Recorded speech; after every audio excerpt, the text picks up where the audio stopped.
comes out? I've seen so many like door knockers lately. On Just hoverboards. like those little like hoverboards. Really? Yeah. They just cruise through neighborhoods. That was kind of funny. I would like kids, like just going from house to house. That would be like super cool. Drop it Maybe at the come end back of to the your car or driveway. something, or No, like they legit will take each door. It's a roll. They take it up to the door? Yeah. it's gotta be a little bit of a conversation piece too, right? They're freaking. They're animals. Yeah. They go so much faster. Did you get any feedback from Zalman on Ben? He loved it. You did? Uh-huh. Nice. Yeah. Nice. I know he loved it. It's pretty chill. Let's go ahead and start. Ryan, you're on the call.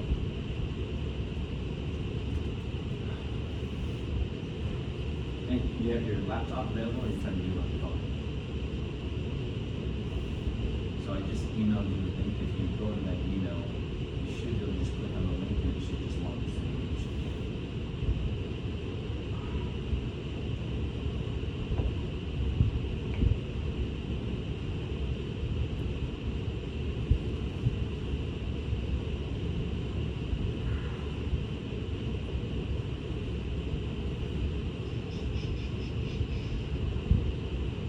That's the community.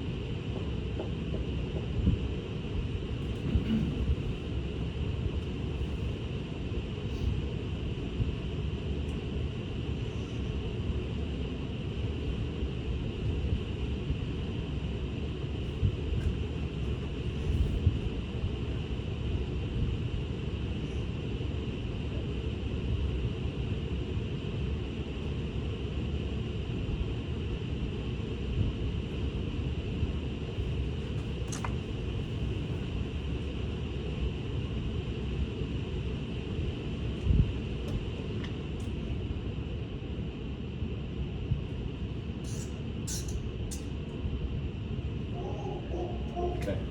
All right. That's Ryan. Okay, cool, man. We're good now. Everybody's in. Is he coming in? Ryan's not here. Someone, I heard his dog in the background there. There he goes.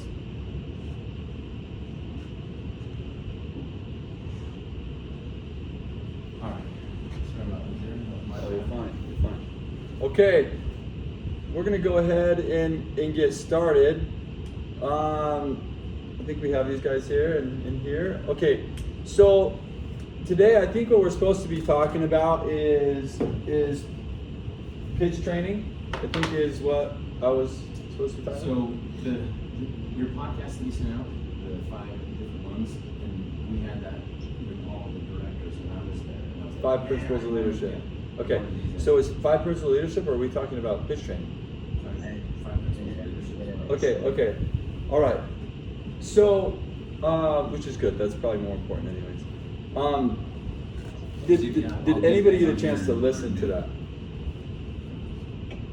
Did you guys listen to the podcast? Okay. Okay. So today, what we're going to be talking about is the 5 principles of lead setting leadership, and I think everything's going to fit underneath these 5 principles. No matter what you're doing, it's just about figuring out these 5 principles and doing them as good as you possibly can, right? If you go to the podcast, there's a Real Pure podcast in Apple Podcasts. I believe it's episodes 16 through 21. If you go and look at those episodes, they're fairly short. They're like 15. I think the longest one. Well, there's one that talks about. 25 minutes, but I think it's long. Yeah, the one of them's long because it talks about lead setting principles, but like actual how to be a better lead setter. But past that, that's what we're gonna look at. So we're gonna talk about those 5 principles today. But even before that, though, I think it's really important to understand that lead setting management is way harder than any other kind of management. Like, if you think you're a good leader, if you think you're a good manager, the only way you can actually really know is by running lead setters. Like, one of the hardest parts about, everybody knows what the Pareto principle is? Pareto principle, anybody know what Pareto principle is? Can anybody explain to me what it is? The 80-20? The 80-20 rule. Yeah. It's called the Pareto principle, but 80-20 rule. What's the 80-20 rule? 20% of the people are going to produce, 80% aren't. Yeah. And then there's even within that, you got 20% got together. So what it tells us is that there is 20% of the 20% of people care about their lives, 80% of them don't. It's basically what it says, right? Why might lead setting leadership be harder than all other kinds of leadership? If we look at this number, we look at those, what are those two, like? Because you're dealing with most of the people you're going to be dealing with are in that 80%. Yeah, because most of the people we deal with are those people, right? So they have to be managed very, very differently than someone who's already in the 20%. Cruz mentioned on the drive over, he missed the exit because he was listening to Audible, right? Of these 80%, what percentage of them have ever listened to something on Audible? Zero. Yeah, it's legitimately probably 0%, right? So when we talk about lead setting leadership, guys, we are literally talking about how do you lead the bottom 80%? Like what has to happen with the bottom 80%? If inside of your teams, guys, and I'm a fairly blunt person. If inside of your teams, if 20% of your people are successful, you're a sucky leader. Okay? Like you should write that in bold letters for yourselves. Like if you are taking notes, if the Pareto principle, if the 80-20 rule is living inside of your teams, you're just a terrible leader. That's really all that it means, right? It means that you can't motivate anybody. It means the people that are already somewhat maybe motivated, those are the people being successful inside of your teams, right? And so we're going to talk about this principle more in depth, but principle number four inside of the 5 principles is to care deeply. Care deeply about your reps. One of the biggest things you're just not going to be able to do, like I think this is probably true for 99% of leaders. 99% of leaders, they bring people into their organization and they talk about, they may not do this specifically, but they talk about my job versus your job. And I hope I explained this well because I don't know that I'm going to, but think about the leadership and the management that you've had in the past, the people who have worked with you in the past. One of the things that they do is they come in and I think they do this like right from the beginning. It's all subconscious, but I think they do this pretty early where they say, hey, look, my job is to hire, my job is to train, my job is to manage, my job is to answer questions, my job is to whatever that stuff is, stuff like that. And we have 10 reps here, and these 3 are really, really successful, okay? So obviously what I'm doing works, right? So we have 10 reps, 3 of them are successful, so obviously we can look at 3 people are being successful, so that means what I'm doing works, right? So the other 7 that it's not working for, that's because of them, okay? That's because of them. So you, new rep coming into this place here, if it works, that will be because I'm doing what I'm supposed to. And if it doesn't work, that will be because you're not doing what you're supposed to. Because obviously we have 3 people that it's working with. Does this make sense what I'm saying? Guys, that is 99% of leaders that I've worked with and worked around. And guys, that's not leadership. It's straight up garbage. Like I hate that. Like I think it's the word, like if you lead like that, I literally don't respect you as a leader at all. I need you to know that, okay? So what is my job as a leader? What is my job? Inspire, motivate. Lead to get the most out of the team. I'm gonna put that over here with lead, inspire, train, manage. Okay, what else? Get the job Get a done. result. Yeah, that's all. That's your job, to make sure every single rep you have is successful. Okay? If you don't think that's your job, then you're not a leader. You're just a manager. Okay? If you want to be a manager your whole life, you can keep, manage and train and etc, whatever those items are. If you do not take personal responsibility to make sure the people around you are successful, then you're not a leader. You're just a manager with rules, right? And in most companies, and the reason I'm going through this, guys, is if you guys have, I know you're working with Brad and Brad's talked to you and you think you've made the decision to work here and do it, you think you've probably already made that decision. You haven't made the decision to work as a Pure Evolution's partner until you've made the decision that you are going to make sure that every single one of your reps is successful. And if you don't want to make that commitment, guys, you shouldn't work at Pure Evolution's partner. You shouldn't be a partner here. And the reason you shouldn't is because it's just not going to work. We don't this business doesn't have the leeway to do it this way. There are a ton of businesses. There are a ton of businesses where you can go and hire and train and manage and lead and do those things and it will work, right? That plan will work at a lot of businesses. It will not work here. It just won't work. Until you're as committed as I am to make sure every single one of your reps is successful, you're just not going to make any money here. It's going to be a waste of your time. It's going to be a waste of my time. It's going to be a waste of Brad's time. It's just going to be a big fat waste of time because running lead setters is hard. Okay? Running lead setters is difficult. It takes a very specific mindset. It takes a very specific mindset to get the job done, right? If you still have a my job, your job mentality, then yeah, you're gonna waste the next 3 to 6 months of your life and barely make any money, okay? All right, so that's where I want to start with. What is the actual commitment? What commitment are you making? Let's move forward. Let's move forward and talk about each of these principles individually, okay? Number 1.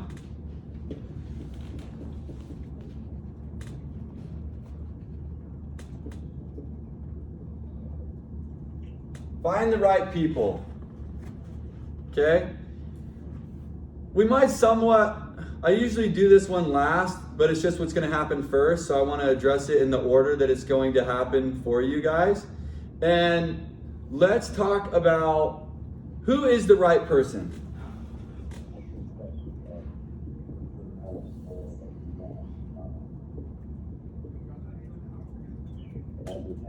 Who is the right person? I struggle with that because sometimes I think I can identify the right person, but then I'll have someone who I didn't think was going to be right, and someone who I thought would be right isn't. Yeah, for sure. And so I feel like it's the person who's willing to raise their hand and try, and then what happens after that, right? Yeah, sure. I think this is a really good question. Who is the right person, right? Because I think this one takes 5 years to learn. If you just have to trial and error it, if you have no predetermined determination of who the right person is, this one takes a really long time to figure out because we're dealing with the bottom 80%, right? It's kind of easy to look and find the top 20%, but if you are going to be hiring lead setters, that means you're interviewing bottom 80% people. And so how do you identify it? Okay, so let's start here. What type of, and so this is ultimately what we're trying to figure out. But the question I would ask is, what type of commitment does it take to be successful in lead setting? That's a really important question. What type of commitment does it take in lead setting? We're talking about the lead setter themselves now, not about us. What type of commitment does it take? What type of commitment does it take to be successful in lead setting? So 100% consistently, no less. Yeah. So he says it takes 100%. Do we agree with that? Can somebody be successful lead setting giving 99% of their effort? Nope. Yeah, good, right? Right. So we have learned, I think that either we went through trainings or you guys watched. Yes, that's absolutely right. I've never met a single person. If you watched, I made that video when you were here and you were here, and I put it on YouTube. So if you go back and watch it, I said it's 3 hours worth of video, but it's probably 2 hours worth of me helping them understand what type of commitment they're going to have in order to be successful, right?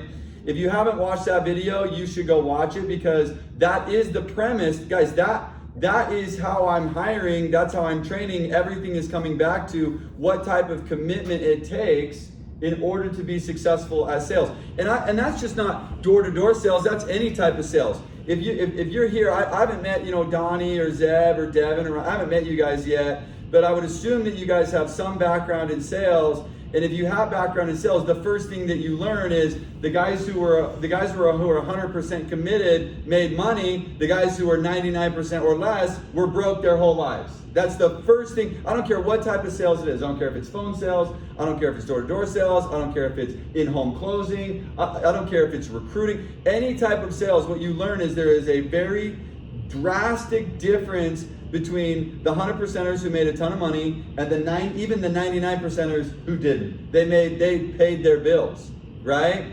And so the first thing that we have to understand is we have to surround ourselves with people who are willing to give it like a legitimate 100%. This is the best way I can explain it, right?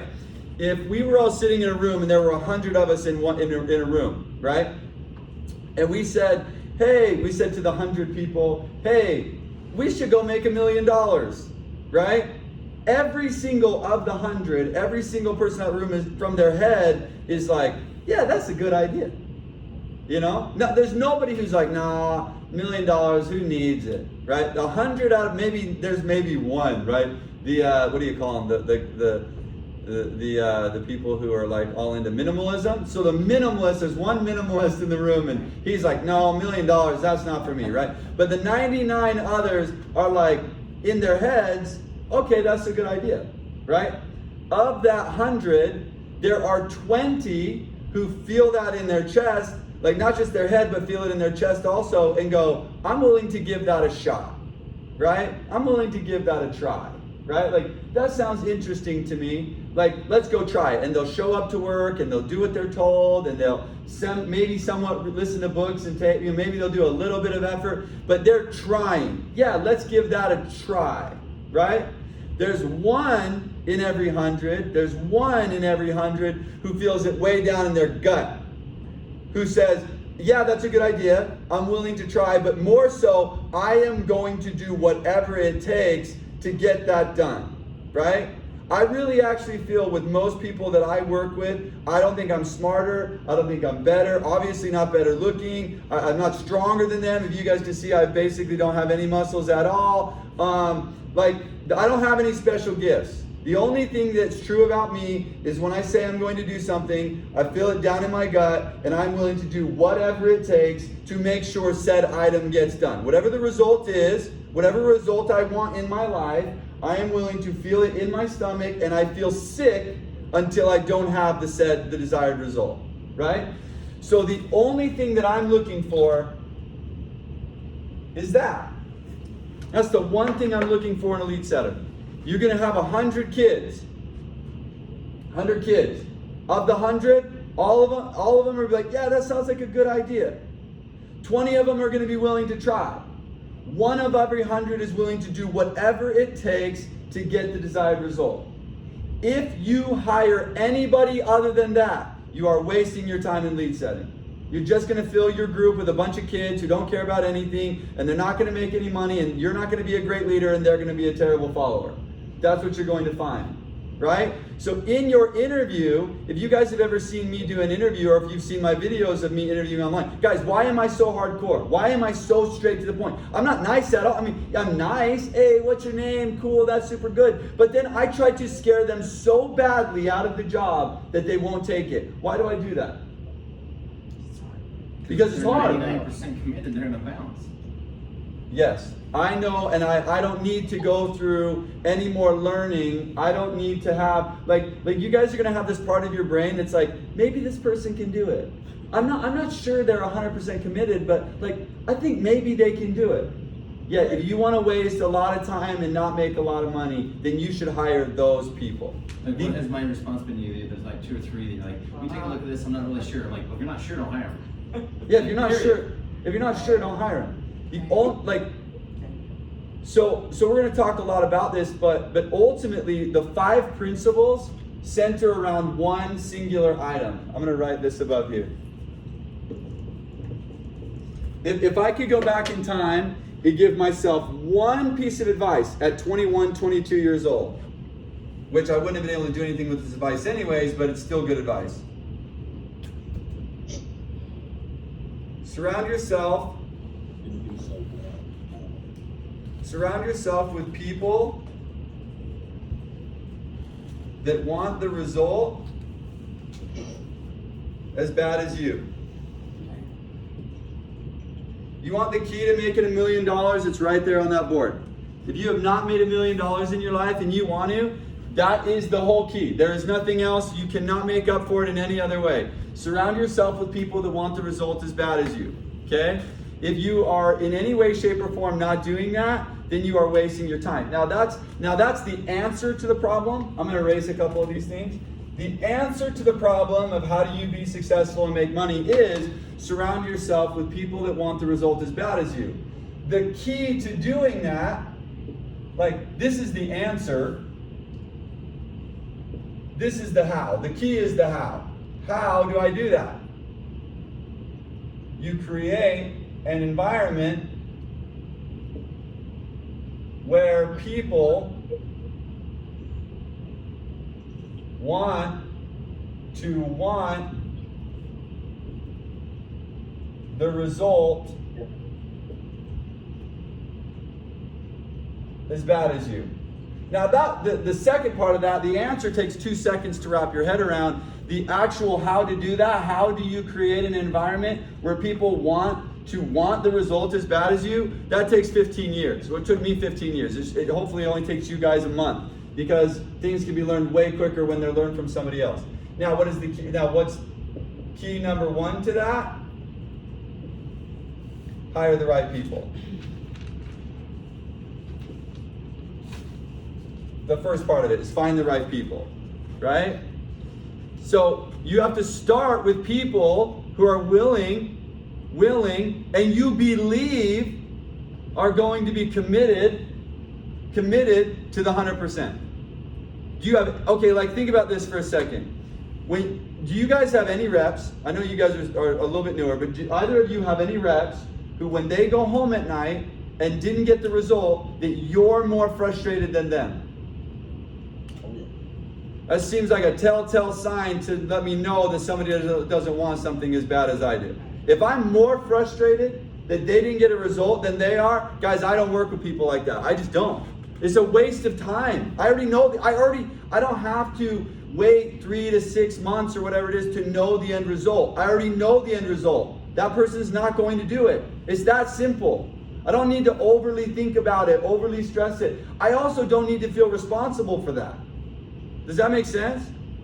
I don't need to feel responsible. I don't need to go home at night, oh my gosh, I just wish I was a better leader. No, that person doesn't want to win. It's that simple.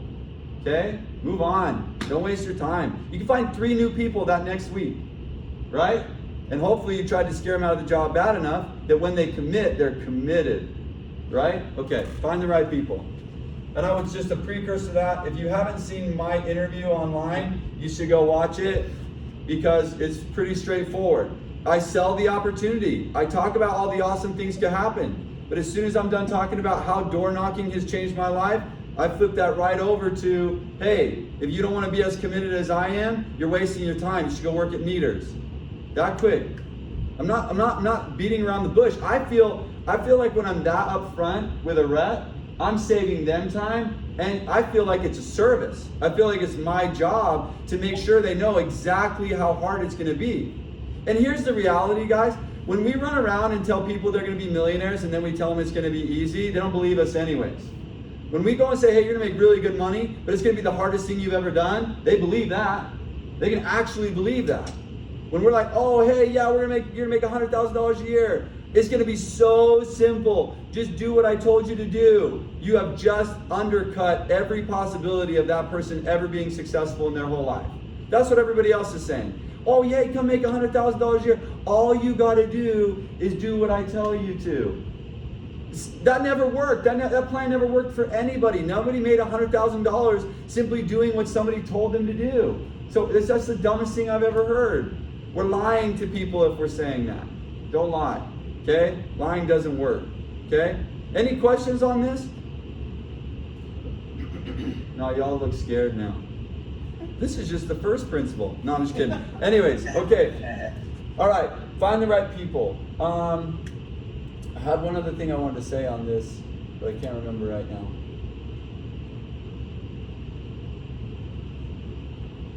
Find the right people. Okay. So I don't know, but I think one of the things I've learned from you that's really good at this is you're speaking to somebody, and this is where it's been difficult for me, and I've kind of expressed it all of it. When I'm recruiting partners. So my story is something that the partner mentality relates to. So it's difficult for me, and you're really good at it in I don't want to say that right now.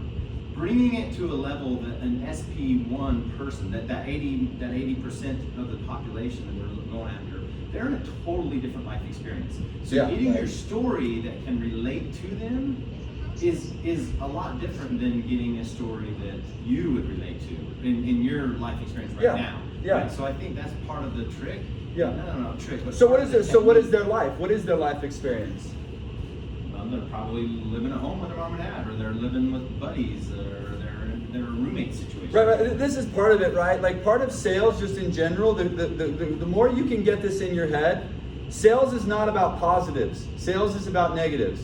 Like if there's one thing that you take away from me, sales is not about positives. It's all about negatives. What are the negatives? Right? It's not about, like when we go and we talk to a lead center, we're like, you're gonna make $100,000 and you're gonna get a new car and you're gonna take vacations and you're like that. Those are all wants. Those are positives. They're not powerful at all. They don't actually help anybody move forward. They're a waste of time. Pain's a motivator. Yeah, pain's a way better motivator. What are the negatives that these kids are dealing with? Probably in debt. Yeah, they're probably in debt. Living with their parents. They're broke. Yeah, living with their parents, that's a problem all by itself, right? They're living with their parents. What else? They got a crappy car that they're happy when it starts. Okay, these are good, right? These are good, but let's look at this a little different. What are the what keeps these kids up at night? It's not a good idea. My living with my parents. What was that? Oh, he's on mute. Okay, what are the actual challenge? Like, what keeps these kids? They're ever going to amount to anything. Yeah, so that's a way bigger problem for them. Amount to anything. Everyone's out to get me. What was that? Everyone's out to get me. Sure, they might feel like that. I don't know if I'm going to put that on this list though. Like that might be there. Like, what is something else that keeps them up at night? Their lack of confidence keeps them up at night. Right? Their lack of confidence, not amounting to anything. It's a good chance their role model isn't much better than them. Right. Their inability to speak keeps them up at night. Right? We can talk about these items, guys. Here's the thing, if you guys don't know my backstory, I grew up in a trailer park, so I know exactly how these kids feel. Right? Like I was those kids. That's why they're so important to me. The reason they're so important to me is because I was them. But I promise you, they're worried about amounting to anything. They're just, even just taking care of themselves. Their ability to take care of themselves. I don't know about you guys, but I think every kid worries about that. 16, 17, 18, 19, 20, 21. Worried about taking care of themselves, let alone taking care of a family. Right? Make a difference. That probably keeps them up at night. How am I going to make a difference in my own life and people's lives around me? So we have to think about does our product, or does our, not our product solar, but does Pure, being a part of Pure, being a lead setter, does it solve these challenges? Better. What do you guys think? Yeah. Yeah? I think it does solve these challenges, right? Guys, I'm not here, just so you guys know me and get to know me a little bit, guys, I'm not here for the money. Like, I'm really actually not. Like, I like making money and it's fun, but when you grow up the way I grew up, that's a real problem. That's really how I feel. I feel like these are real problems. Amounting to anything, lack of confidence, inability to speak, taking care of themselves, let alone take care of a family, making a difference in the world. They're debt, broke, they're living with their parents still, and they drive their crappy cars all around that break down all day long. These are real, legitimate problems. When you guys go in and talk about you're gonna get a new car and you're gonna take vacations, you're gonna make $100,000 a year, they don't care. This is what they're thinking about. This is all they care about. So when I'm sitting in an interview, these are the things that I'm talking about. But I want them to say it. So, hey, tell me what you're dealing with. Hey, have you ever felt this way? Have you ever dealt with these things? Are you worried about this? Are you worried about that? Right? Okay, in order for them to overcome these challenges, how dedicated are they going to have to be? 100% dedicated. 100% committed. Guys, you don't change these things half-heartedly. You don't semi-change these things half-heartedly. Now, I know a lot of you listening to this have been through that, right? So you know what you had to go through in order to overcome those challenges. Why are we underselling how hard it's going to be? That makes no sense to me. If you've felt this way and you've done what it's taken to overcome these feelings and this way of life, and you are not being very clear with them with how hard you had to work to get through that, you are shortchanging people. That's what you're doing. I don't shortchange people. That's just something about when I run lead setters, I don't shortchange them. I let them know exactly how hard it's going to be. I let them know exactly what level of dedication they're going to have. And the ones that light up over that are the people that I hire. The people that are excited to actually have an avenue to overcome their challenges, those are the people that I hire. The people that look like when I'm going through how awesome it's going to be to overcome these things and how hard they're going to have to work. They're going to have to eat it. They're going to have to breathe it. They're going to have to sleep it. They're going to be doing what I did. I know what I did to get out of those circumstances. They're going to have to do what I did to get out of those circumstances. And they're like, wow, now I understand what I actually have to do to be somebody. That's the person that I'm hiring. And everything I do comes back to that interview. Everything. If they commit, it comes back to that interview. They make a mistake, it comes back to that interview. They go home and they didn't get the result they wanted and they're lollygag about it. I bring it back to that interview. Everything comes back to this interview of exactly how specific I was about how hard it was going to be. Right? Now, if you do this any other way than this, I believe you'll fail. There's just something about lead setters that is this difficult. It just really is. Right? We can't partly do it. We got to be all in. Okay? Any questions about that? Okay. Let's erase this. Come back to here. So again, all of these principles are just going to come back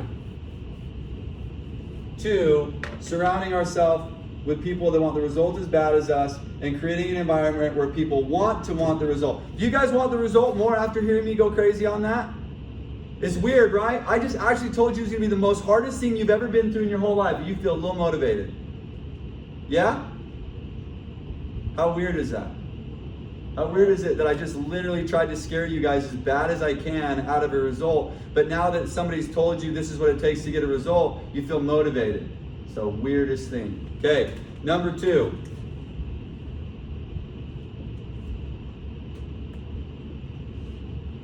Buy-in.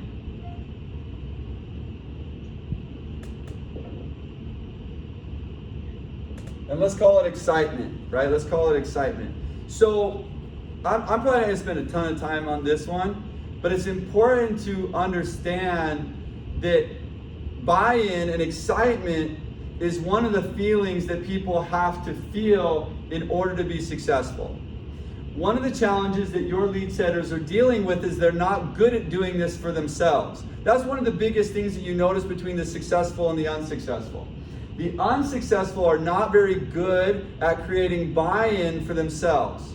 They lack faith, they lack belief, they lack those things. And honestly, if you don't do this for them, they're probably not going to do it themselves. You have to be able to create buy-in, okay? Now, what are all the things, let's write this list together. What are the things that they need to be bought in themselves? What do they need to be bought into? This company. Solar. Company, solar. For sure have to be sold on company, for sure have to be sold on solar. What else do they need to be sold on? Consistency. Right. How many of them have the belief? Okay, so all of us in this, in this training, we believe in consistency. Do they believe in consistency?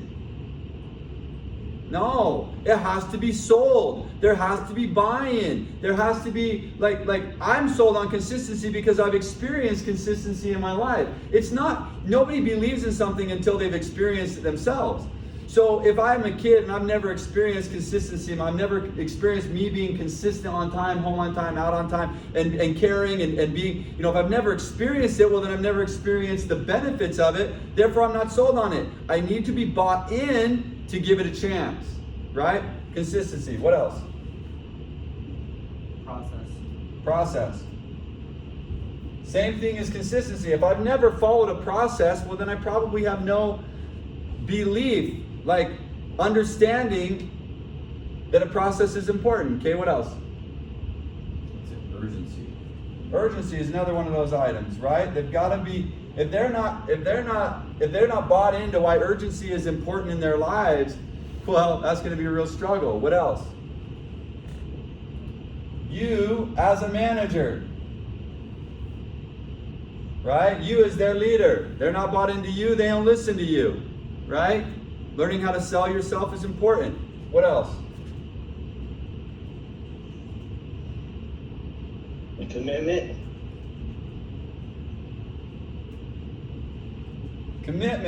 Absolutely. They got to be bought in, right?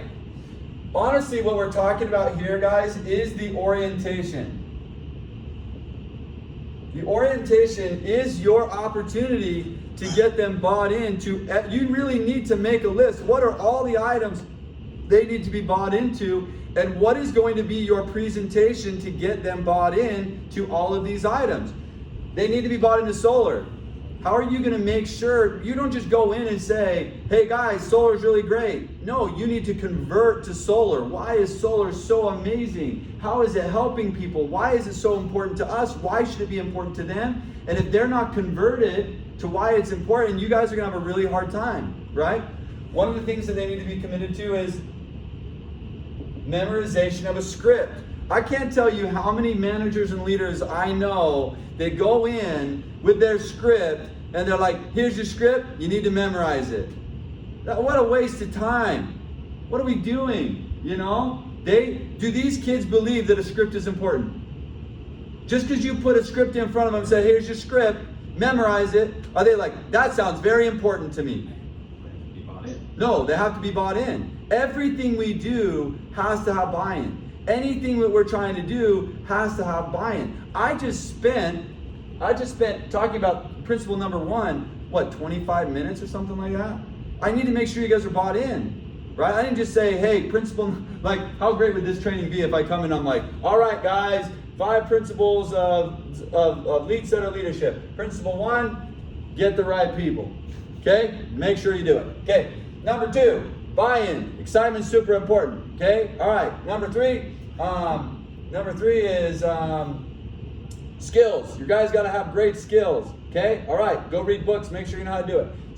Like, no, I'm not doing that for a reason, right? But I can't tell you how many lead setting leaders go in their orientations. I sit there, I walk into their orientation to see how they're going to do. And that's what it is. Here's your script, memorize it. Guys, solar is super great. Here's a couple articles about it. Hey, Brio Energy, pure, super great place to work. You can check us on a Glassdoor, right? I don't even know what you do with that, right? It's ridiculous. Everything you do has to have buy-in. Every principle you sell has to have buy-in. And if you don't know how you're going to sell it, that's really the difference between sales and leadership. Sales, you sell the same product over and over and over again, and you perfect how you're going to sell that one product. Leadership is selling something new every day. You have to figure out, like, sometimes I walk in, I'm like, I don't even know how I'm gonna freaking sell this today, but I know I need my people to be bought into this one thing. Crap, how am I gonna sell it? And I get in there and I do. I'm selling something different every single day to somebody new all the time. You know, you might have a rep who's already bought into script. Well, obviously, maybe they don't need that buy-in, but they're not bought into persistence. How am I gonna sell persistence, right? You know, you could almost make a big long list of all the things that you believe in. You know, actually, we're not gonna do that exercise, so it takes really a long time. If all of us were to write a list of items that it takes to be successful, how close would our list be? They would be almost exact. Because there's no shortcuts. There's no shortcuts to being successful. So if we were to write up our list, they'd all be almost exactly the same. It would be a good exercise for you to do, to write up every little item of what you think it takes to be successful. Then you need to figure out how you're going to sell. Like, I know all of you guys can sell solar, right? You probably learned or are going to know how to sell solar. There is one script generally for how to sell solar. You should have a script for every single line item on what it takes to be successful. If you don't have as in-depth of a sales process as you do for solar for each of those line items, then buy-in is going to be very difficult for you. Okay? Make sense? Okay, one last thing I want to add to this list.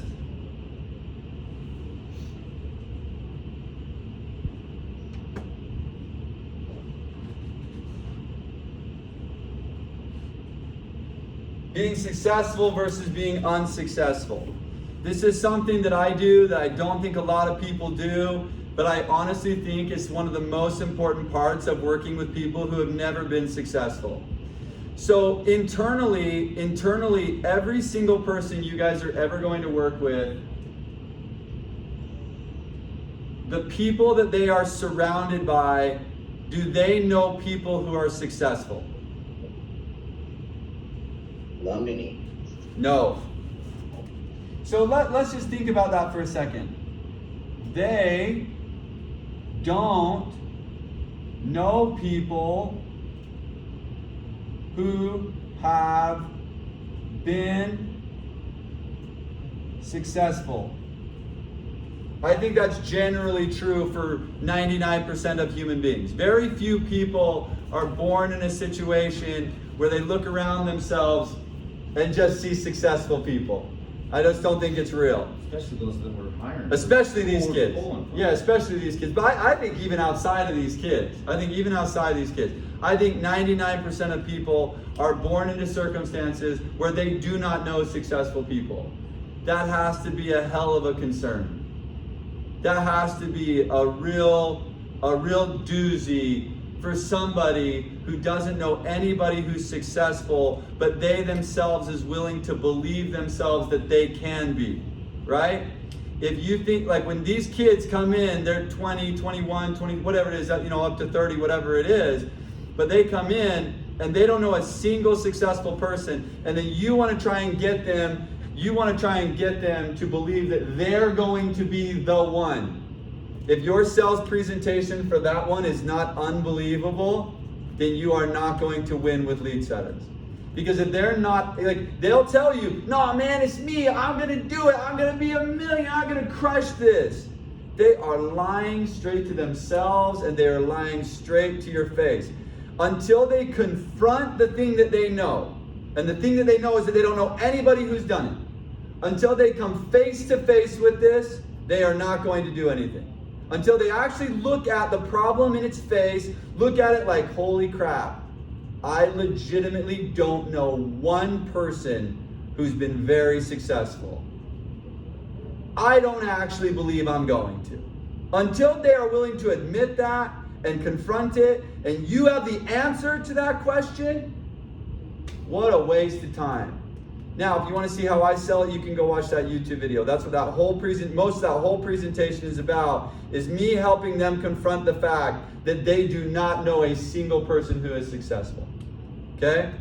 If you don't take the time to get through that, then you're not going to get anything done. Okay? Buy-in. Leading to excitement. Okay? All right. Hey, Joe, Yeah. one thing I think is super important that you train on this, and it is that you said at the beginning that this is orientation.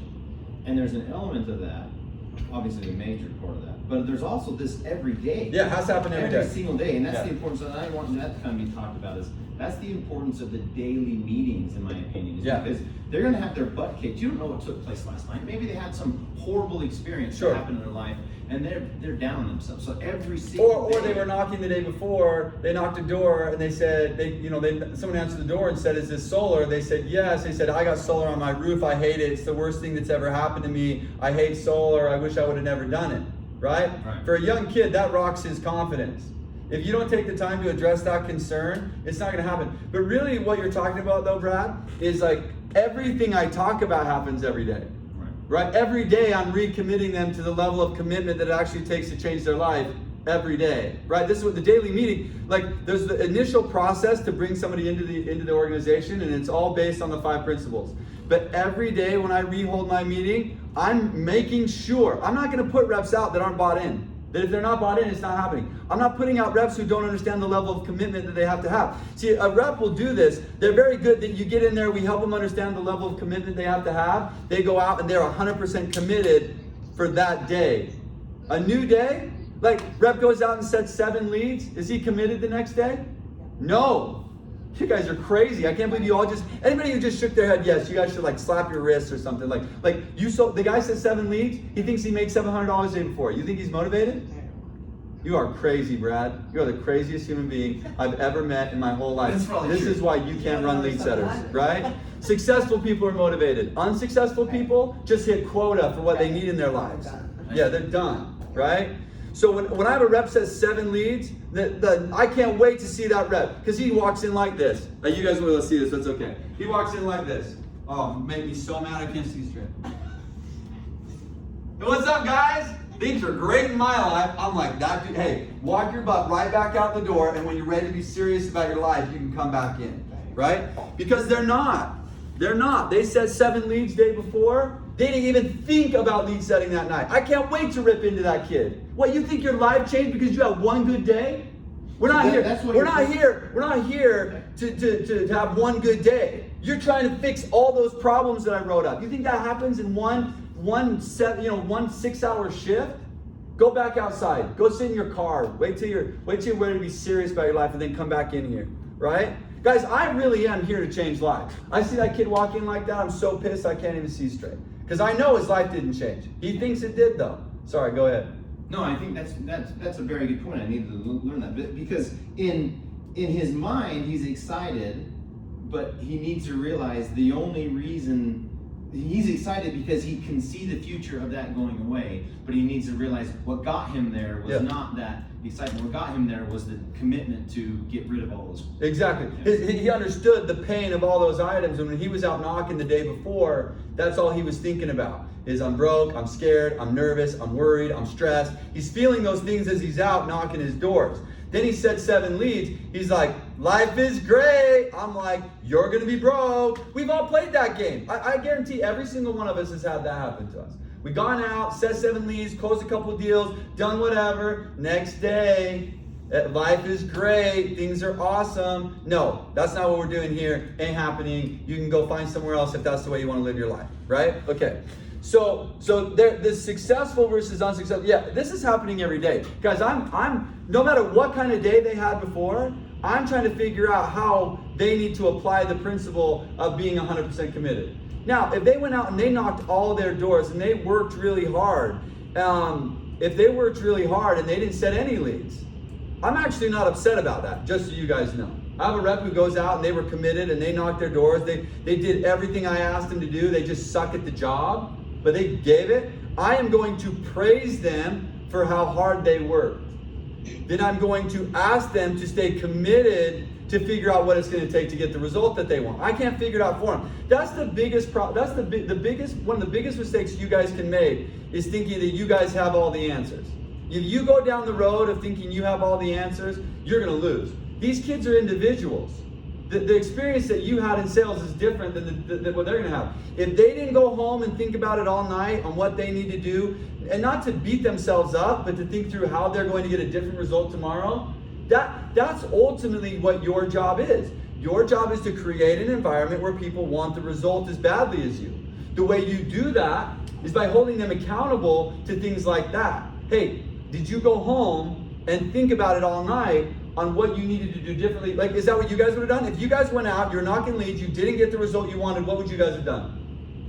Stewed all night over it. You would have stewed all night over it until you felt like you came with the on how you were going to get a different result tomorrow. And the second you would have thought about, I get it, I think I need to do this thing differently tomorrow, and you feel good about it, right? That's what I need to do. Then you would have been excited to go out and try it the next day. These kids, they're just going to go home. Well, try again tomorrow. Just do exactly what I was taught the day before. So it's not about what you know. See, you guys are going to do this. You're gonna let these kids go home. They're not going to think about it at all. You're going to think about it, right? You're going to think about it, and then, you know what? You know what's super hard? I want to write this actually because I think this is super hard to wrap your head around. Personal success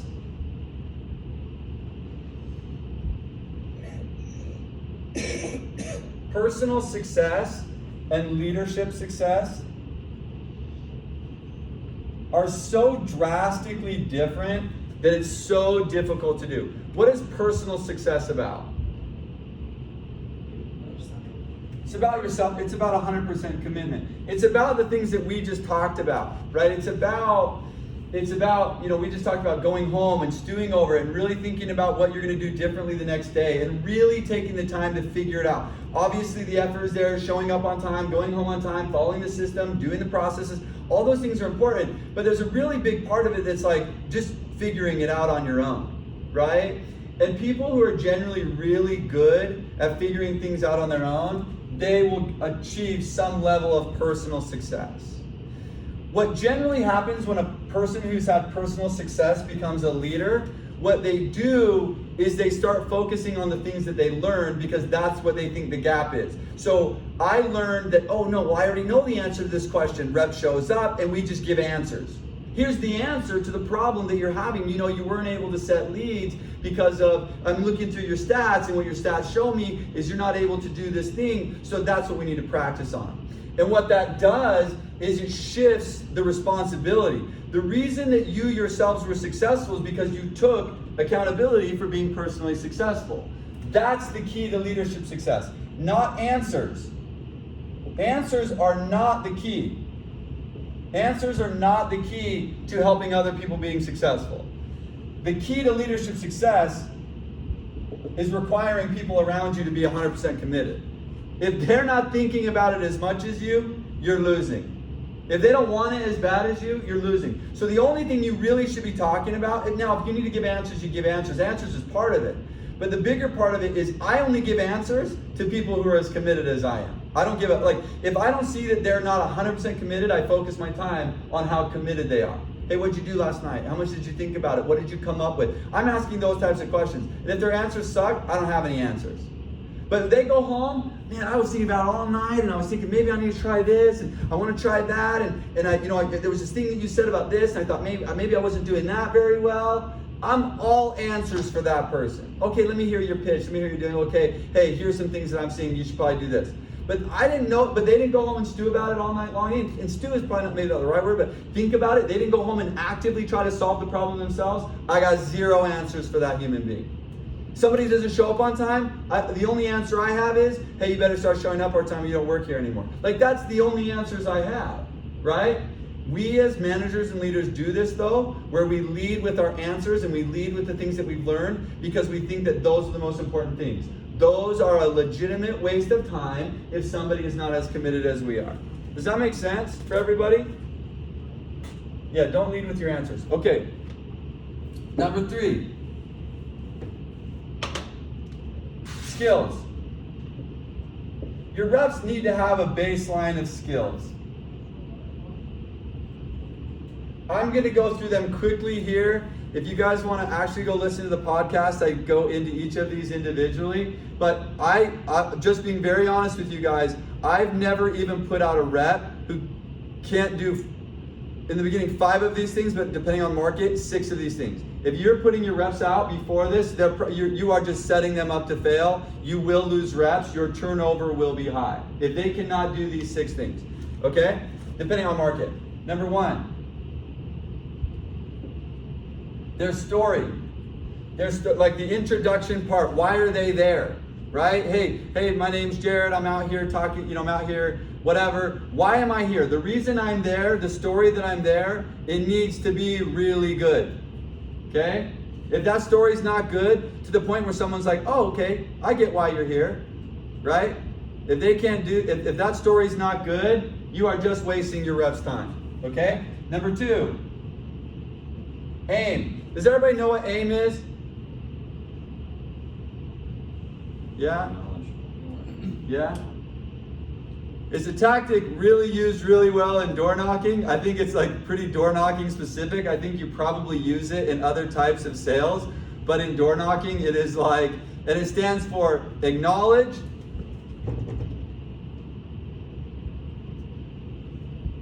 ignore, and move on. Sounds like the least salesman-y tip in the whole wide world. Like it legitimately just sounds like a terrible piece of advice, right? Basically what it is there are, in every door knocking scenario, usually if you're going in, let's say you're a closer and the customer is interested in vinyl, a vinyl fence, and you're gonna go sell them a vinyl fence. Well, very few customers are gonna invite you over to the home and then be like, right from the beginning, hey, just so you know, we're not interested, right? They've invited you over. Obviously there's some type of interest. In door knocking, that's not how it happens, right? We're setting leads. So the initial knock is, I'm not interested. Oh, is this solar? I don't like solar. Whatever it is, right? And so acknowledge, ignore, move on. It's so weird, but you can practice this yourselves. But if someone's like, hey, I'm not interested. If I simply just say back, oh, okay, I'll be real quick. So, hey, the reason they have me out here, people completely forget that they said they were not interested. Literally 2 seconds later, oh, that makes it even more if I acknowledge it, even better. Like, oh yeah, that makes sense. Well, hey, I'll be quick then. The reason I'm out here, blah, blah, blah, blah, blah. They'll completely forget, right? So teaching your reps, if they cannot do that in a way that makes you forget about your concern, you should be practicing that with your reps, right? And if you say, hey, I'm not interested, and they say, whatever they say in the next 2 lines, if that doesn't make you forget that you're not interested, then they can't aim. Okay? Quick tip here. I have a rule for myself when I'm door knocking. My rule is, don't let anybody say no till you've given them something to say no to. Don't let them say no until you've given them something to say no to. If it's a no, it's a no. A lot of entry-level door knockers, they don't like feeling like they're pressuring people. That's an uncomfortable feeling. And that's normal. But they will feel even more uncomfortable if they have to pressure for a yes. But pressuring for a no, most people can actually deal with psychologically. Does that make sense? Like if they're pressuring for a yes, they'll feel really uncomfortable. But we're like, hey, we're not asking you to make them say yes. We just want to pressure to the point where we can at least tell them why we're there, what we're doing, what we're about, what's happening in the area, right? And so I want to make sure that none of my reps, they don't let anybody say no until they've given them something to say no to. Okay? Make sense for everybody? Yeah? Okay. Now there's some follow-up rules to that, but we'll do those later. Yeah. Okay. All right. Aim. Number 3. The real not interested, not the like 2-second not interested, not the like, oh yeah, sorry baby's asleep, we're not interested. Not that uninterested. When they get the person who's like, hey, look, I'm not interested, and they say, yeah, that makes sense, I'll be quick. Hey, so the reason they have me out here, no, you're not hearing me. I'm like seriously not interested. Okay, that if they cannot handle that, then you shouldn't put them out of the doors. And the way that should be handled, and you can go again, we'll listen to the podcast because it's going to get more in depth on this, but hey, that makes sense. I'm really not here to say anything. I just get credit for explaining what's going on in the neighborhood. It just takes me a few minutes. Does that sound fair? Now, I've used that line my whole career. 85% of people are gonna say, sure, go ahead. Hey, I'm not interested. Perfect. Like I said, I'm really not here to say anything. I just get credit for explaining what's going on in the neighborhood. It just takes me a few minutes. Does that sound fair? 85% of people are gonna say yes to that question, dependent on the confidence level of the rep. Now, you should not be letting out a rep who does this. Yeah, well, hey, here's the thing. I just get some credit for explaining what's going on in the neighborhood, and it's only going to take me a few minutes. Does that sound fair? No, I'm busy. Is what's going to happen 85% of the time if they can't say it confidently. When you practice that with your reps, if you don't feel like saying yes to the question, then they're not ready. They're not ready to knock doors. Okay? Make sense for everybody?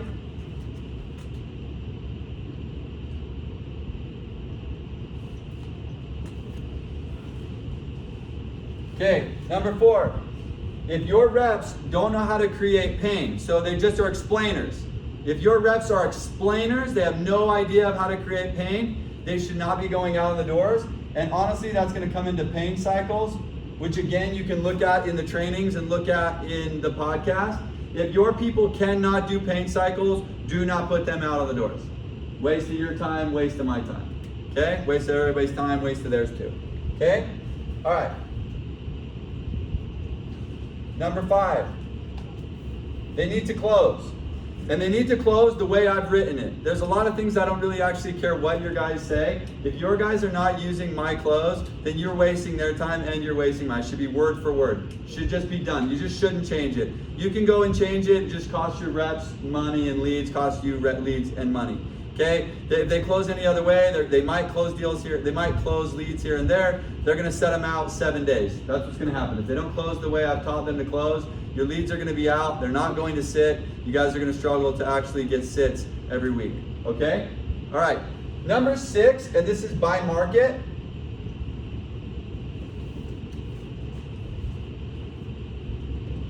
Is this solar? In a market like Utah, California, very saturated markets, if they cannot handle the concern of is it solar, they shouldn't be out on the doors. Okay? In markets like North Carolina, South Carolina, places where there's not door knockers out knocking doors for solar all day long, they don't really need to be able to handle that concern. When we were in Vegas, my guys couldn't handle that concern and we were totally fine, right? But now in Vegas, you couldn't get by with that, right? Vegas is so saturated now, there's not a chance you could get by on that. So those are the 6 skills that your guys have to have to. Okay? It is the baseline. It's not the goal, it's the baseline, right? If they don't have that baseline, then your guys are not going to be able to set leads. Okay? Skills was number 3. Number 4.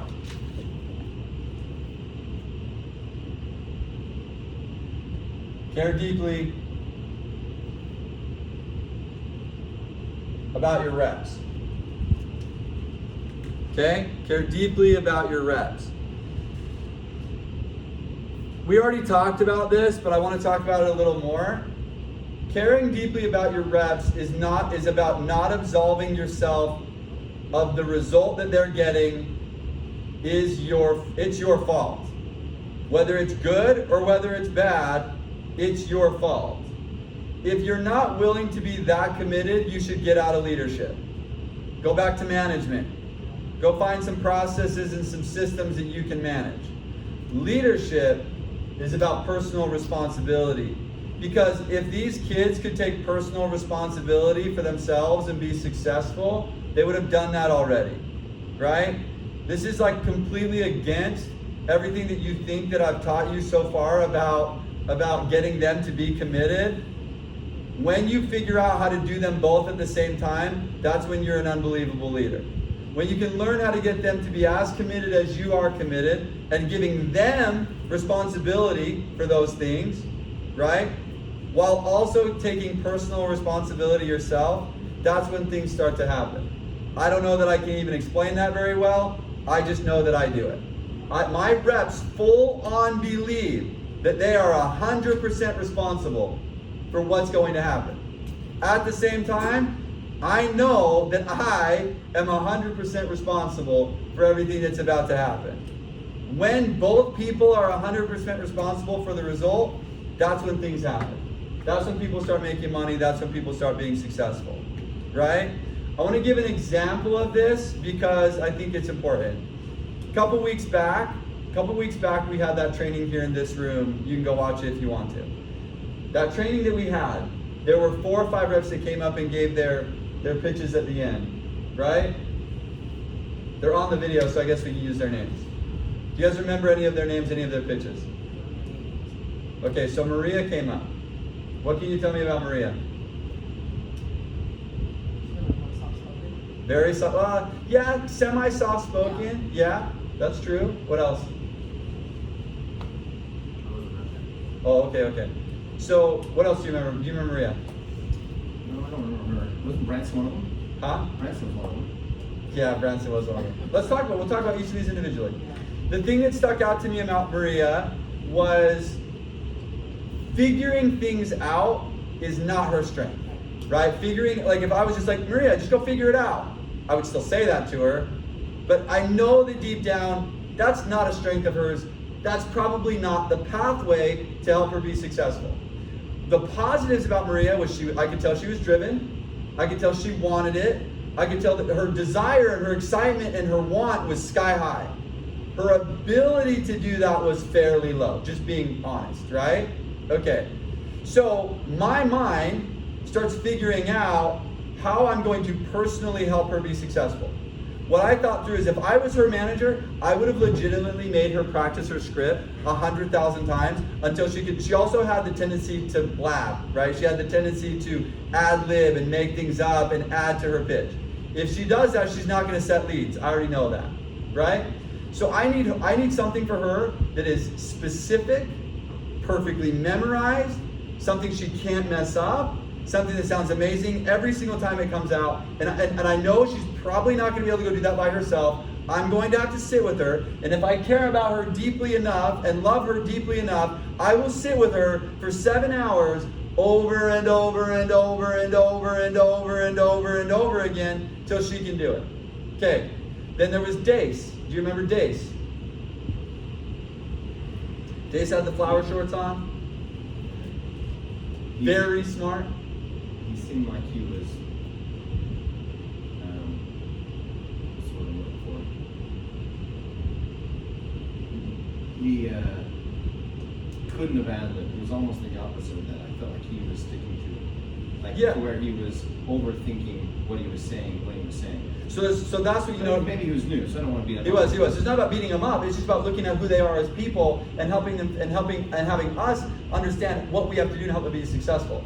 The thing that I noticed about Dace, very smart. Dace is very intelligent. I could tell that he had put. I could tell he had probably already put 100 hours of thought into what he was saying. He knew things about solar that most people didn't know about solar yet, right? Very smart. What do I also know about most people that are very smart that overthink? What happens for them? They overcomplicate the process is a big part of it. The other thing about them is they usually quit. They quit quickly because the reason they're overthinking is because they don't want to look dumb, right? Looking dumb is part of the job when you're knocking doors. There's no way around it. It's almost a benefit because you don't want to be the guy with the answers. You Sure. want them to talk with the next guy. Sure, but Dace doesn't want to feel that. Dace doesn't want to feel stupid. He don't want to feel dumb. That's why he's put 100 hours into thought already, right? So what are the odds that Dace quits early when he doesn't have success right off the bat? What are the odds? Pretty high. So we went to that training. Branson was there. Branson, your son? Branson was there. My thoughts on Branson were he's really nice, really personable, probably doesn't pay a lot of attention to details. That would be my guess, right? Is details important to being successful here? Being specific, having it memorized, doing it a particular way, is that important?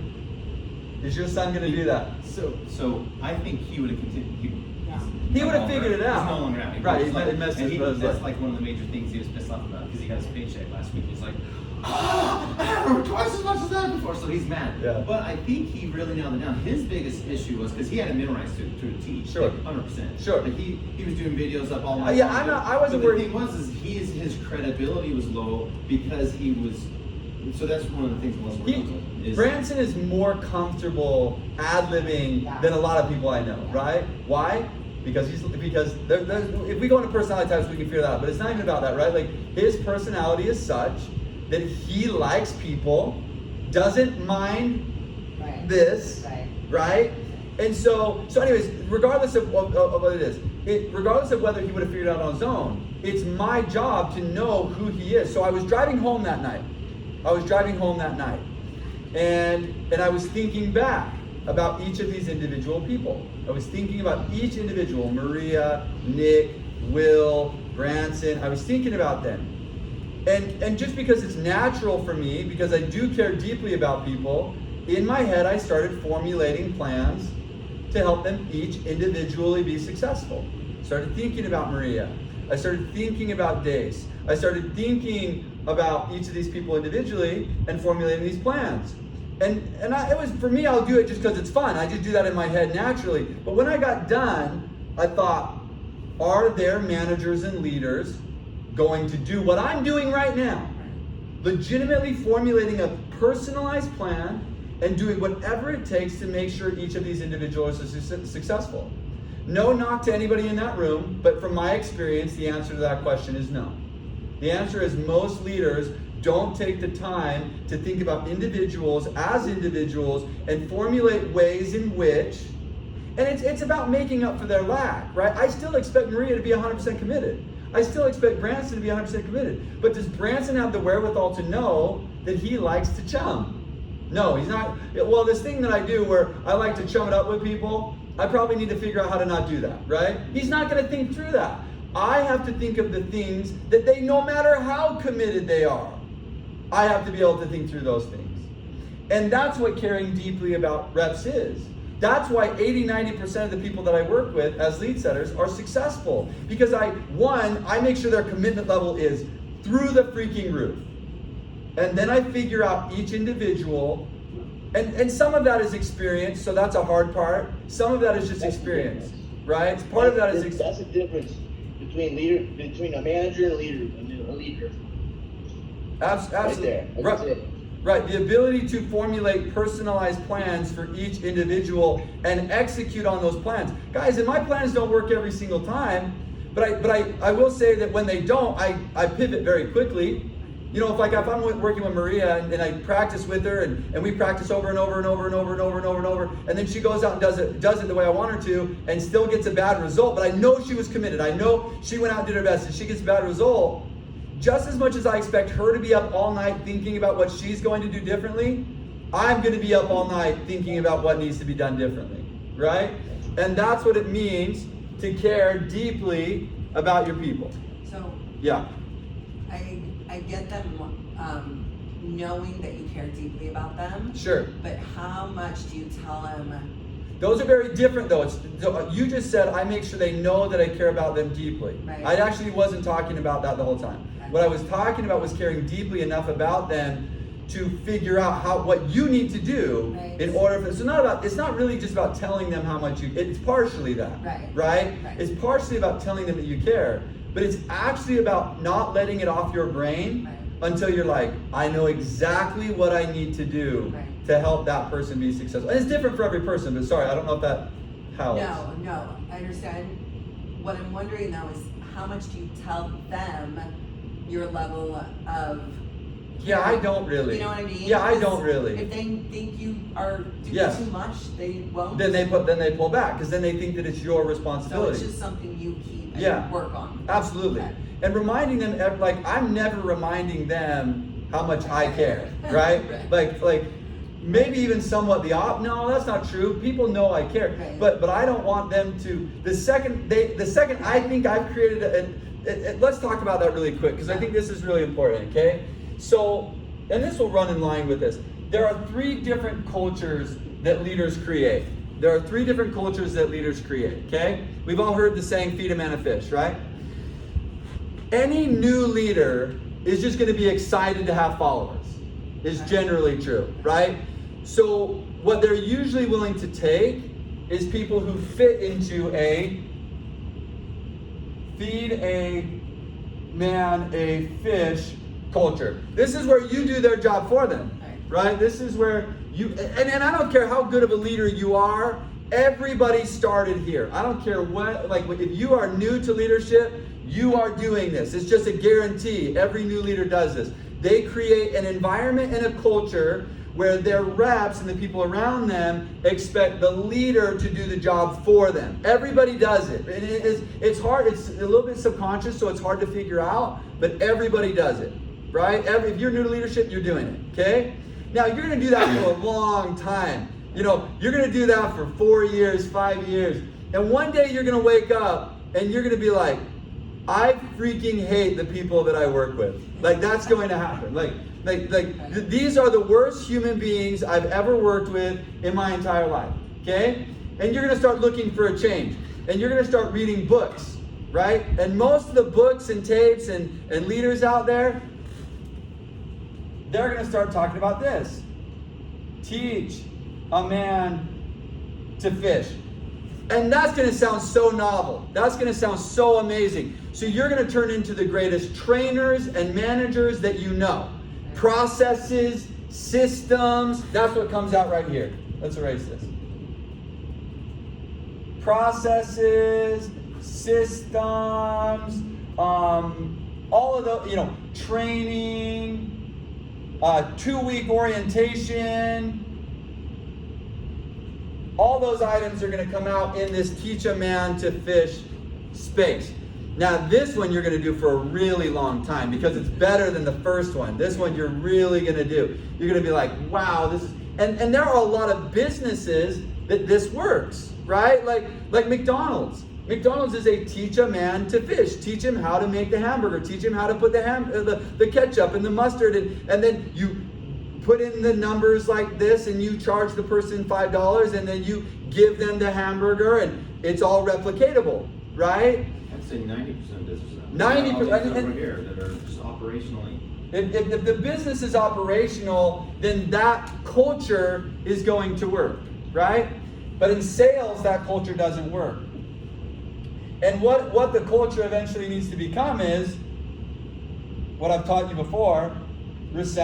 Surround yourself with people who want to catch fish as bad as you.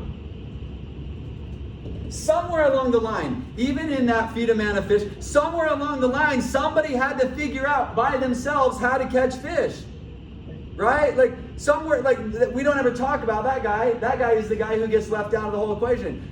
We assume that people know how to fish, and we assume that people are there to be taught. We don't ever talk about the first guy that was like, there's freaking fish in that ocean. How are we going to catch them? Well, I'm really freaking hungry, so I want to catch fish so badly, I'll probably just figure it out. Right? So ultimately, if you are in sales and sales leadership, you need to create a culture and an environment where you surround yourself with people who want to catch fish as bad as you. And that comes back to number one. Well, that's the whole thing. But back to number 4, even there are times where their desire is sky high and they want to catch fish badly. And if they want it bad enough, they would figure it out. It might just take them a year. We should be able to shrink that down into a few weeks. And part of this is managing, and that's where there is management, and really we're just talking about the things that need to be managed. Number 1, finding the right people. That is talking about managing someone else's desire to be successful. And that's number 1. We have to learn how to manage someone else's desire to be successful. We need to be able to teach them the skills necessary to be successful. If they're not bought in, they won't have the desire to learn it or the desire to be that accountable to themselves, right? That's why buy-in is important, right? Which is going to bring us to number 5, okay?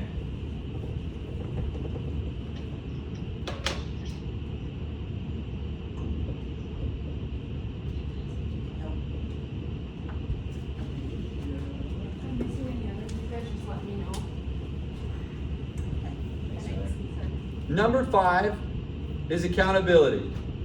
Okay, I'm going to give you guys the steps to accountability.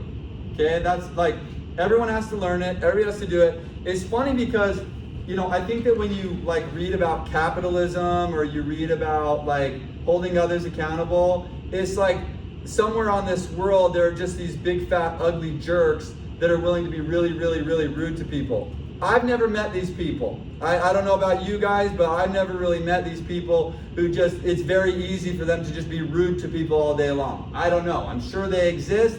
I've never met them. Accountability is one of those things that I think gets shunned because it's like assumed that in order to do it, you got to be a big fat jerk. No, that's not true. Nobody likes having hard conversations. Anybody love having hard conversations? Can't wake up in the morning, like head comes out the pillow. Ooh, I can't wait to get all over someone today. No, said nobody. I don't believe that it's real. Maybe there are some people. I don't know these people. Even Adam Coomer, who I think is one of the most controlling people I know, even he's like, I hate having hard conversations, right? It's not real. Okay, so let's talk about accountability. I'm not going to necessarily talk about why it's important. I think we all understand why it's important, right? Obviously, if we've committed them to being 100% committed to what we're doing, we need to be able to hold them accountable to that, right? Okay, so here's the steps. Number 1, understanding. Okay, seek to understand. Seek to understand. Now, a lot of you might feel the pressure. You know, you have a rep who. Let's say you have a rep who set 5 leads yesterday and decided to go home early. We'll say that happened, right? Now, there's a lot of you that are totally fine with that. You won't admit that to me, but there's a lot of you that are totally fine with that. I'm not okay with that any way, shape, or form. My goal is to change lives. If my goal is to just make money, then I might be okay with that. But my goal is to change lives, and not only is my goal to change lives, I think it works, right? So they go home early. Guys, I'm hot. I don't care. They sell 100 leads. Legitimately, I don't care. Because I know that it's short-lived. I know that 1 week later, things are falling apart on me. I also know that the rest of my reps are going to start to follow that rep. And I don't want anything to do with that. I'll freaking get hot. I do not like it at all. Right? So, do I call the rep hot? No. It's a waste of time. Guys, it's a waste of time to call your reps hot. It's a waste of time. Don't do it. If you're doing it, it's because nobody's taught you how to properly hold somebody accountable. You're simply doing it because you want to offload some emotion, and so that's the way you're going to do it. It's a waste of time, okay? So the first thing that we do is, and I'm gonna role play this here in a second, but the first thing I want to do is I just want to seek to understand. Let's say I'm calling Melissa. Melissa, how's it going? She's like, I'm good. How was your day yesterday? She's gonna say something like, no, it's super good. It's super awesome. I set 5 leads. Couldn't be happier.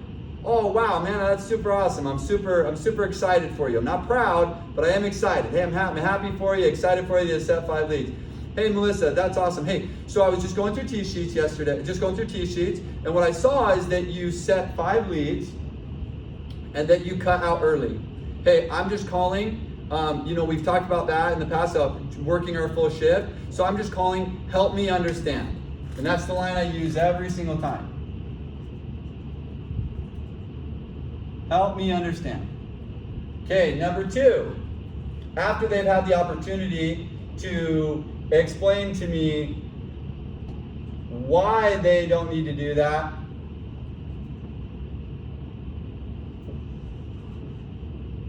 obviously there's some level of conversion or buy-in that needs to happen here. Okay? So help me understand. Well, yeah, you know, I went home, you know, I had the 5 leads, and, you know, it seemed like I was feeling excited. It felt like a good time.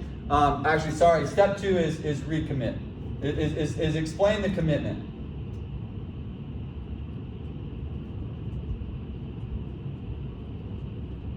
Explain the commitment. I'm adding a few steps here, but it's okay. Explain the commitment. convert or buy in, recommit. We'll go to that point. Okay, recommit to the commitment. Okay, so hey, help me understand. She says, yeah, well, I went out, I set 5 leads, it was a good day, and my brother-in-law called me and he needed a ride to this place that he was going to, and so, it seemed like a pretty good place to cut out. Okay, hey, sorry.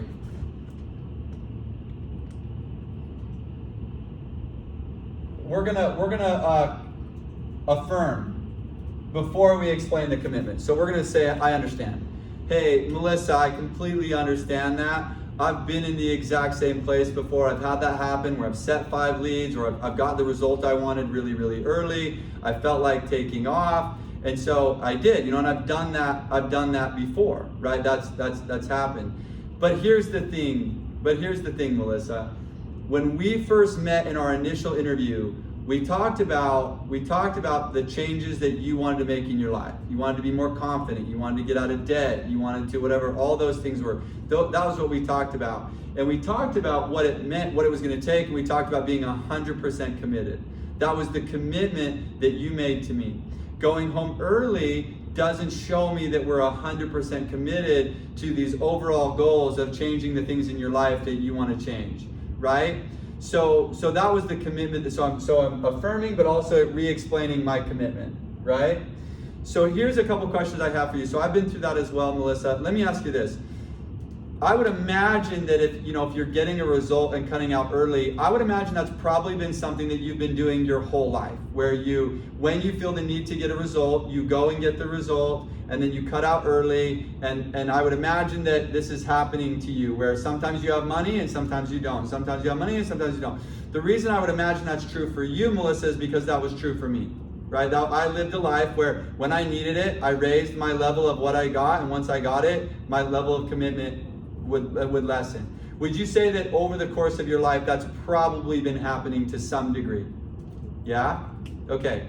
If I were to ask you how much money that has cost you over the last 10 years or whatever, how much money would you guess that that's cost you? You can guess a number, right? They'll say ranging, right? Yeah, it's probably costing me 100 grand, $1 million, whatever. I don't know, but usually the numbers are pretty high. Okay, so I feel the same as you because that's what's happened to me. So Melissa, what I need to know is there is a certain level of commitment that it takes to be on our team, right? Are there other solar companies that you could go and set 5 leads and go home early and the whole company will praise you for that? Do you think that company exists? Probably does, right?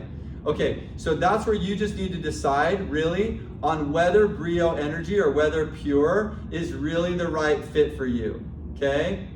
Melissa, and I don't want you to answer just in 2 seconds, really. Take 5 seconds right now and really think about, 5, 10, 15 seconds, whatever it is, and really think about, is Brio Energy really the right fit for you?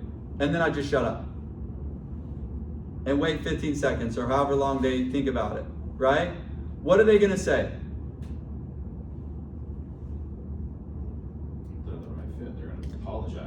Yeah, 99 out of 100 times, they go, yeah, Jared, I don't know what I was thinking. You're right. No, Brio or Pure is the right fit for me. I want to be here and I want to change my life and I want to make things happen and I want things to be better. That's what I want to have. Okay? All right, so they recommit.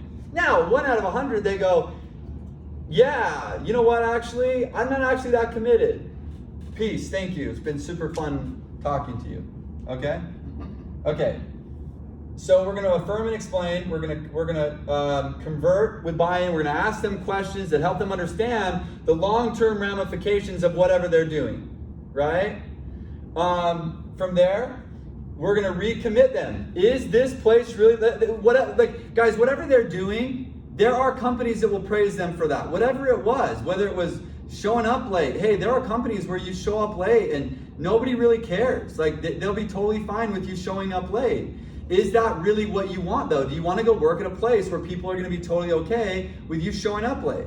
No? Okay, cool. Hey, awesome, right? after they've recommitted. We're going to make promises. Okay? Hey, Melissa, thank you for recommitting. I'm glad that that's the decision you made. I really like you and really like working with you. Also at that same time, if you really are committed, these things we've talked about are going to change. And you need to know each of your reps individually so you know what those things are, right? But these things will change. You are going to be more confident. You are going to have a steadier stream of money. You are going to get ahead. You are going to be able to go on vacations. You are going to be able to feel confident. You are going to be able to, whatever their issues were that they want to overcome, those things will happen through 100% commitment to this job, right? Make promises. 6, remind them that you care.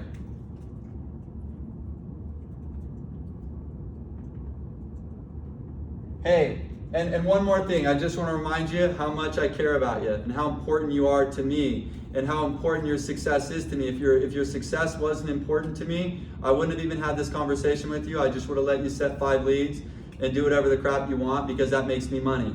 But the reality is, I care about you and want you to win and I want your life to change, and that's why I'm willing to have these conversations, okay? Yeah, that makes sense to me. Cool. Don't let it ruin your day. Let's have a fantastic day. We'll talk to you later. Bye. Okay? So that is the process that I believe is just the easiest way without having to overthink what you're going to say and what you're going to do to be able to call people and hold them accountable. But guys, it doesn't matter what they do, you can do this. Let's say you do have a rep who said 7 leads, comes in the next day lollygagging, right? Hey, I might take that person aside and say, hey, how was your day yesterday? Man, it was good, set 7 leads, freaking crushed it, made a ton of money. Yeah, that's super awesome. Hey, here's the thing, and I'm not probably even mad in this situation, but I'm saying, hey, Mr. Steve, we'll say Rep Steve. Steve, here's the thing, man. The way you showed up yesterday versus the way you showed up today is completely different. Yesterday I saw Eye of the Tiger. I saw somebody who was committed. I saw somebody who stayed up all night, like who was thinking about it and committed to what we were doing. The guy I saw show up today looks like a guy who's super happy that he set 7 leads today and is not remembering what needs to happen today in order to accomplish our goal, which is to change your life, right? So Steve, a question I might have, and I'm just seeking understanding, but a question I might have is, do you think that you've done that in your life where when things go good, like when things are bad, you're super committed, but when things are good, you're less committed in your life? Do you think that's a pattern that you've seen in your life? Yeah, that's probably somewhat true. Cool. I'm that guy too. I've been there. I know exactly what that looks like, and I know exactly what that feels like. But the reality is, because I care about you, I want to help you understand that if you don't show up the way you showed up yesterday, every day, all these things that we've talked about are not going to happen. Does that make sense? Because here's the thing, Steve, 1 good day and 1 bad day is just 2 average days, right? The only way your life changes is by stringing good days. And I'm not even talking about the result. I'm not even talking about the result per se. I'm talking about your level of commitment. I know that 100% commitment every single day for the next 60 days changes your life. 90 days, even better. 120 days, even better. But if we're going to have 4 out of 5 commitment days, nothing's going to change. You're going to have the same life you've always had, and you're not going to get the results that you want. Okay? I don't need to recommit to Brio at that point because it's not that serious. But hey, are you committed to that? Yeah, I am committed to that. Okay, cool. Hey, only reason I'm having this conversation with you is because I actually care about you and want you to win that badly. I think about you all day and all night. Think about all my reps all day and all night, and I want you to win. Okay? All right, don't let it ruin your day. Let's go freaking crush today, okay? He gets Eye of the Tiger back, bang! He goes out and he closes, he sets leads, right? If you have to wait a day to have that conversation, you're not a leader. If you have to wait for them to have a good day and then a bad day and then you have the conversation, that's not good. These are unsuccessful people. Just count on it. Just count that if they had a good day, just know. All your reps go out and have 1 good day, just expect every single one of them to come walking in that room all lollygag. Oh, what up? I said 7 leads yesterday. I'm pissed immediately. Obviously, you guys are not serious. And I would say that right to them. Hey guys, I know you guys are all super pumped about your day yesterday, but if I ever see you guys walk in like that again, I'll straight lose my freaking mind. Yesterday, you guys all showed up with the eye of the tiger, ready to go out and make things happen. And then that's what happened. And then you guys decide to walk in here like you guys have made it. Any of your guys' lives changed? Anything really actually happened in your lives? Don't ever do that again, okay? So anyways, those are the 5 principles of leadership. And really what it comes down to is people need to feel 3 things in order to get a result. They need to feel excited, they need to feel cared about, and they need to feel pressure. Okay? They need to feel pressure. And they need to feel it all the time. The reason that they're not successful is because they have not learned how to feel these feelings. Right? Guys, is pressure a bad thing? Do you guys think I feel pressure every day? Where does that pressure come from? It's internal at this point, right? It just comes from within. Pressure doesn't scare me. Pressure doesn't make me feel bad. Pressure doesn't, it's not a scary thing for me. If your reps feel excited and they feel cared about and they feel pressure every day, every minute of every day, you're going to be very successful. If they feel excited and cared about but they don't feel pressure, they're not going to get a result. If they only feel pressure but they don't feel cared about or excited, then they'll just quit. So it's learning how, whenever, when we finished, we did that meeting the other day, right? Do you think they felt all 3 of those feelings by the time we were done? Yeah. They felt excited, like, wow, this is interesting. They felt cared about because I took the time to be with them and do these things, right? But they also, by the end of the time, they weren't absolved of pressure. They were like, oh crap, we better freaking get this done, right? Every single day, before I put my reps out on the doors, I make sure I feel good about all 5 principles. I check every day to make sure that I feel like I have the right people, which means people who are committed, right? Do I have people that are committed? I check their commitment every day. I look at the way they walk in. I look at the way they're presenting. I look at all those things. I want to know if they're not ready to go, then I need to recommit them to being committed, 100% committed. I recommit 100% commitment almost every day. I remind them of what that looks like almost every day. Number 2, I make sure they're bought in. I ask them questions. Hey, did anybody run into somebody who didn't like solar yesterday? That's a question I can just ask. That's a big one. That's probably one of the bigger ones every day. If my reps aren't really sold on solar and what they're doing is important every single day, I want to check that every day. I want to see hey guys, how are we feeling about solar? I don't know what I'll do. I don't know exact questions I'm asking. I just know that I'm double checking every day. I'm double checking to make sure when I look in their eyeballs, do they look bought in? Or do 3 of them look like, yeah, we're excited to get out there today. And one of them is like, right? Hey, what's going on? You look nervous. You look like something's going on. What is going on? Did something happen yesterday? Oh, no, not really. Well, that doesn't sound like not really. Like, what happened? Yeah, I was knocking doors and this guy came out and he yelled in my face. And that's a lot of times I'll ask, hey, what was the worst thing that happened to everybody yesterday? Go ahead, let's talk about the worst thing that happened yesterday. And then they'll be like, yeah, I was going, it was just super hot, right? Yeah, that'll happen. Hey, yeah, I was knocking this guy's door and he came out and he yelled at me, right? What you will see happens is everybody will laugh about it and it will relieve their pressure. Yeah, this guy came out and he yelled out and then everyone else is snickering because it's funny, right? We're like, oh yeah, this person came out and he didn't like solar and he was yelling at me and everyone else is smiling, right? Because it's funny. And then them seeing other people smile and laugh about it, they go, yeah, I guess it's not that big of a deal, right? They're rebought in, right? They're rebought in. Okay, so I want to check that every day. Their buy-in levels. Solar, I want to have my list. Are they bought in on solar? Are they bought in their success? Are they bought in commitment? Are they bought in? Are they bought in the script? Are they bought in all the things I need to bought into? I'm checking their mannerisms to see, right? Then, I do check their skills a lot. I may not check every single person every single day, but I might check the guy who had the worst day. Hey, give us your pitch real quick. You guys should have some sort of pitch training every day. Hey, do your pitch real quick. Because they're changing it. If they're not getting results, they probably changed something. And it should all come back to those 6 principles that we talked about of the skills that they need to have, right? Okay, let's go. All right, I check a few. Hey, we're good. Like your guys' pitch, sounding good. Okay, lastly, care deeply and accountability. Those happen one-on-one. Caring deeply and accountability happen one-on-one, but they're bought in, they're ready to rock and roll, they understand the level of commitment, they know what they're working towards, which is actually changing their life. Get them out. See you guys later. Let's have a great day, right? So if you're not getting the result that you want with a rep that you have, It is somewhere in what we talked about today. It's not outside of it.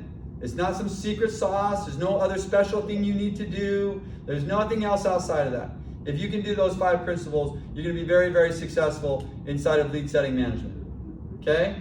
And it is quite the commitment. It really actually is. And hopefully either today, what I went through, you more confirm to yourself, like, that's exactly what I want to do, or you more confirm to yourself that lead setting management may not be for you. And that may happen. That may happen because it is quite the commitment, you know? I am like, I eat, breathe, and sleep lead setting management. I don't really like closers. That's actually legitimately true about me. I don't like dealing with them. I don't like the prima donna. That's just not my game. Give me some young kids who are scared to death. Yes, I'm in. Give me people who think they know something. See you later. There are other top 20, because these are the top 20%. There are people who love managing the top 20%. That just doesn't happen to be me, okay? So anyways, hopefully that helps. That's all I really have. Any questions that you guys might have for me? Nope. Okay, no here, no there. Okay, here. Okay. Anything else? Okay. All right, I'll let you guys go then. I'm always around, or you can hit me up on Voxer, and I will gladly answer any questions you have. Hey, you might want to just leave this up because the next meeting, the closer meeting. I'm going to close it and restart though. Okay. Actually, you guys, I don't need to close the Zoom. I do want to close I recorded it on my phone. Hey, how loud do I talk?